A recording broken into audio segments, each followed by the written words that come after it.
Welcome to Chillin' 101. We hope this video helps. You start by confirming the toggle type and matching it to your strap. This matters because different toggles grip differently and require distinct approaches. Once done, clear a flat workspace and lay the strap flat. Make sure to trim frayed ends and melt synthetic fibers lightly to prevent further fraying. Now, insert the strap into the toggle channel one end at a time.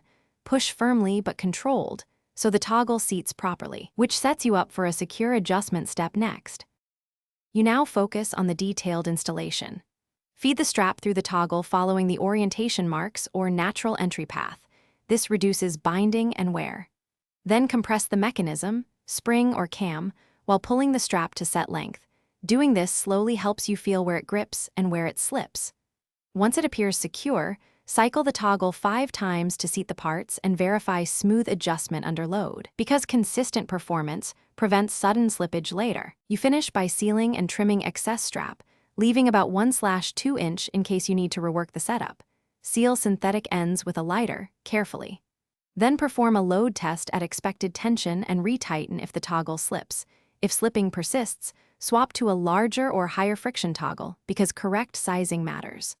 One key troubleshooting tip: if the toggle still fails, rethread the strap in the opposite orientation and retest. Often reseating fixes binding. Thanks for watching. Consider subscribing if we helped you.